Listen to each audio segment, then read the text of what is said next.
patrimonialismo. Temos falado muito sobre patrimonialismo e muita gente se confunde. Vamos conversar sobre isso.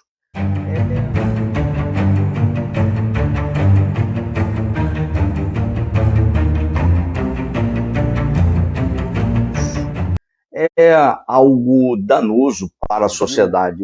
É uma forma de se governar, onde antigamente os governantes eram governos patrimoniais, onde os governantes governavam grandes extensões de terras de forma privada, monarquias, reis, e isso veio evoluindo ao longo do tempo até dar nos dias atuais, e é algo muito reprovável nas sociedades mais desenvolvidas.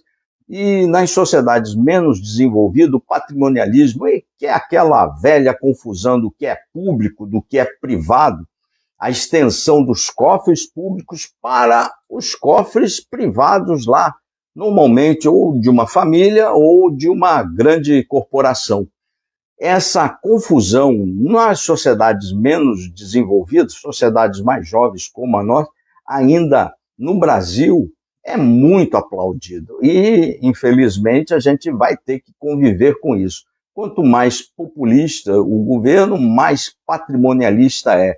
Quanto mais permissiva a sociedade, mais essa confusão do que é público, do que é privado se mistura. E aqui nós combatemos com muita veemência o patrimonialismo, mesmo sabendo que as pessoas adoram que se passe pano para essas determinadas práticas.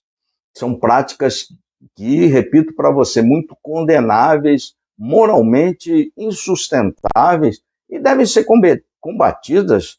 E não tem espectro político para se combater o patrimonialismo. Ele está na cultura das sociedades menos desenvolvidas, sociedades com baixa régua moral que autoriza, entre aspas, uma autorização implícita para que governantes, políticos se apropriem das riquezas do Estado como se fossem de sua família, como se fossem adquiridas ou construídas essas riquezas baseadas no trabalho dessas famílias. Não, é dinheiro de imposto, dinheiro do contribuinte que veio. E eu vou citar alguns exemplos no Brasil, e porque está muito na moda e a gente está combatendo muito, e os políticos adoram essa nebulosidade, eles adoram essa ignorância das pessoas em relação ao tema, para que continuem a fazer essa prática muito danosa, muito nefasta e muito combatida no exterior, como vou lhes mostrar. Essa confusão do público e do privado, ela já foi uma forma de governo da monarquia, nos regimes feudais e, por incrível que pareça, no século XXI ainda tem sociedade, sobretudo as mais subdesenvolvidas, que aceitam isso numa tranquilidade espantosa de dar arrepio. O caso das joias é um exemplo de patrimonialismo. O caso dos contêineres do ex-presidente Lula, hoje presidente, é um caso de patrimonialismo. Só estou dando um exemplo como isso é comum. O primeiro presidente que combateu isso é um presidente do qual eu não gosto, só gosto da parte da estabilização da moeda, foi o Fernando Henrique Cardoso, em 2002, já tardiamente, né? Em 2002, ele mandou lá, criou uma série de regras do funcionalismo público, que o presente tinha um valor, até R$100 podia ficar com quem recebesse presente do executivo, seja ele presidente, seja ele secretário, seja ele qualquer membro do executivo, de qualquer carreira, o limite era R$100. E o Congresso, que os políticos se utilizam muito do patrimonialismo, até os dias atuais, 2002, foi o Fernando Henrique que criou aquela norma para o executivo.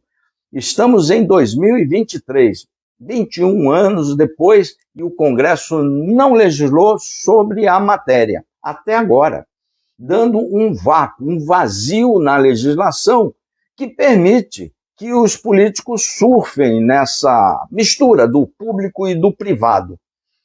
Os grandes problemas do nosso país estão no Congresso Nacional, viu?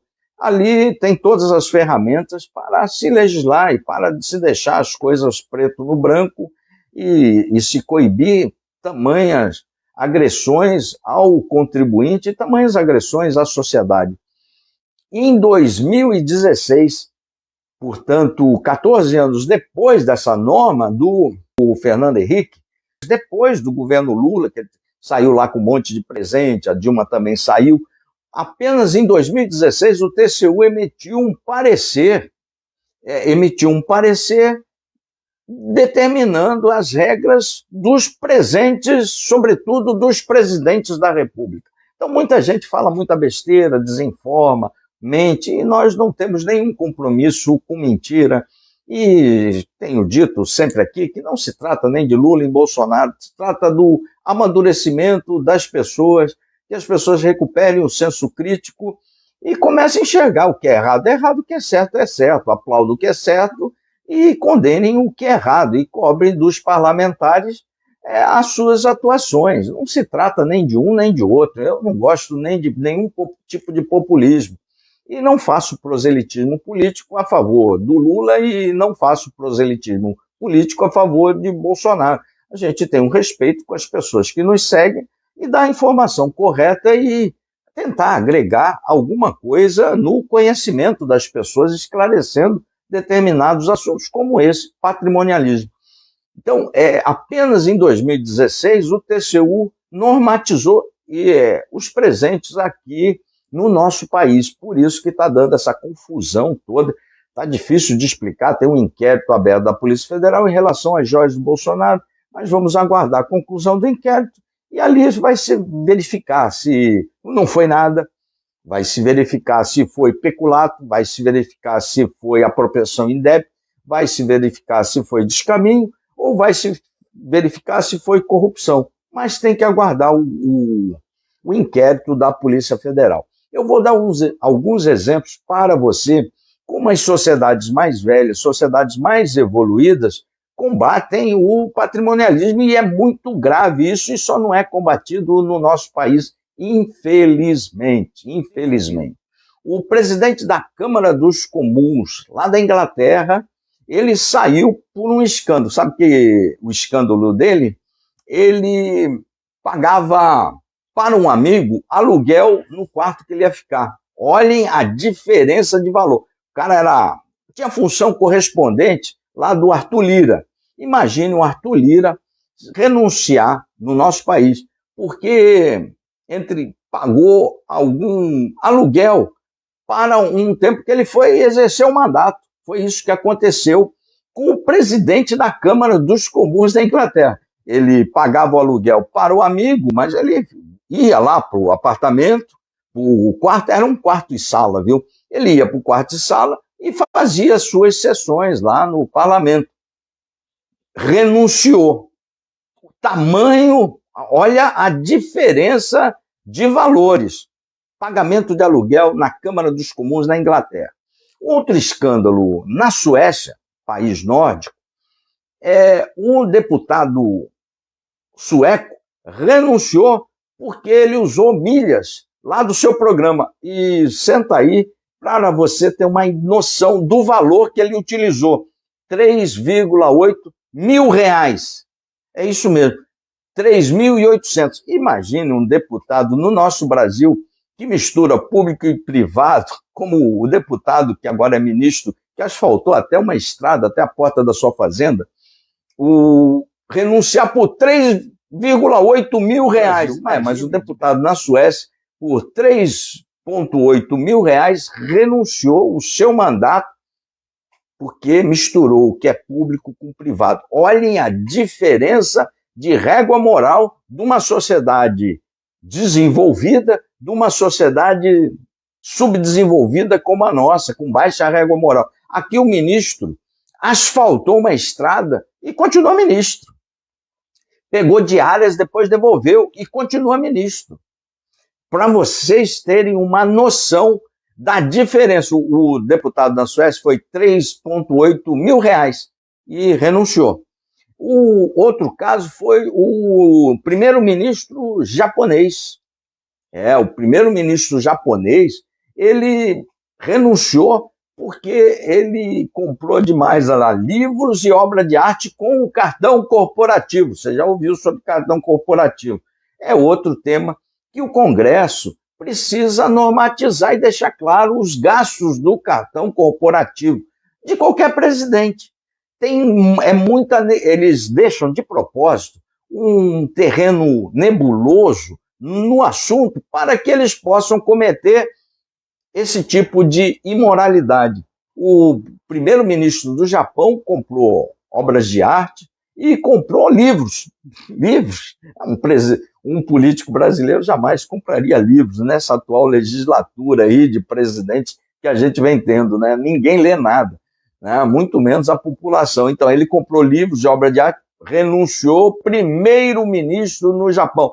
O primeiro-ministro é equivalente a presidente da República, viu? O prefeito de Roma, e aí foi um exemplo bastante interessante, que Roma é um país de origem latina, como a nossa, e tem imensos casos de corrupção e alguma permissividade. O latino, porque o patrimonialismo começou lá, os romanos usavam muito, isso é muito comum nas sociedades latinas, tendo em vista a origem lá de Roma.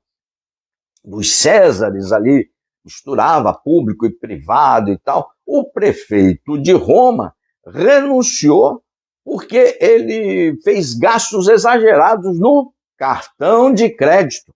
Cartão de crédito. Para vocês verem como o cartão corporativo da Presidência da República carece de uma lei do Congresso Nacional para deixar claro para a sociedade. Mas conteúdos como esse você não vai ver por aí, porque não é um conteúdo de lacração, é um conteúdo para você incorporar no seu cabedal de conhecimento, e por isso a gente é sabedor que isso não dá like, não dá compartilhamento, mas se você, não sei por que plataforma você está vendo, dá um joinha no canal, inscreva-se aí no YouTube, compartilha isso, é bastante importante. A gente sempre está jogando uma boia para que as pessoas elas adquiram mais conhecimento e possam se defender, e possam argumentar com razão, e possam argumentar com racionalidade quando vocês virem esse tipo de atitudes. Às vezes a ignorância faz com que as pessoas, no Brasil se compete tudo é fla-flu, né? Então as pessoas, porque eu votei nele, então eu tenho que apoiar tudo dele. Não é assim. Você pode ter votado no cara. Nesse ponto ele está errado, você tem que criticá-lo para que ele mude, para que o país mude, para que a sociedade evolua. Então compartilhe, dá um joinha no canal, porque é importante, e é um conteúdo que não tem um apelo emotivo, um apelo de lacração, é um conteúdo mais cultural para te engrandecer. Mas as pessoas hoje em dia gostam de consumir porcaria, consumir trash, é da cultura, né? Fazer o quê? Mas a gente aqui todo dia está remando contra a maré e estamos fornecendo sempre conteúdo de muita qualidade, de alto nível para você. Se você quiser pegar essa boia e crescer, está à sua disposição. Se você quiser continuar aplaudindo esse tipo de atitude imoral e safada desses políticos e das pessoas que utilizam, misturam cofre público com cofre privado, é uma decisão sua, mas não reclame da escola do seu filho, não reclame da merenda, não reclame do posto de saúde, porque misturar isso aí é igual corrupção, viu? É corrupção, né? Por isso que tem o termo lá, peculato. No Brasil, as coisas são muito mais graves. Já dei o ministro asfaltador nosso, que, além de diárias, utilização do avião da FAB, muito comum você utilizar, você não, né? O político utilizar o avião da FAB para atividades pessoais, privadas. Você contratar alguém para dar comida para o seu cachorro, isso é uma atividade privada, como se fosse assessor da Câmara. Isso é reprovável. Ele não é assessor da Câmara, ele é seu funcionário. Então, o seu funcionário você tem que pagar com o seu dinheiro. É essa mistura do público e do privado. Esse ministro que asfaltou também contratou o seu, acho que é capataz, ou não, capataz não, perdão, piloto do avião, como assessor da Câmara, mas ele é piloto do avião do ministro, né? O avião privado. Na verdade, ele é funcionário. Essa não é confusão, é safadeza mesmo. Né? Quem não sabe é você. Os políticos sabem muito bem disso. Por exemplo, aqui em Santa Catarina, o senador Jorge Seife, do 22, botou que a esposa dele já estava no cabidão da Embratur. Dá um Google aí na Embratur, você vai ver o patrimonialismo crescente. Né? Você vai ver tudo ali do governo anterior. E do governo atual também. A Embratur, ele fica numa zona cinzenta que o pessoal não consegue meter a mão, e ali é um prato cheio para cabidão. A esposa dele, que estava lá na Embratur, agora veio aqui para o governo do estado. É a confusão do cofre público com o cofre privado. Ele não contrata, mas o governador contrata e tudo vai para o cofre da família. Mesmo que não tenha nenhuma qualificação, mesmo que caracterize nepotismo cruzado, está tudo certo.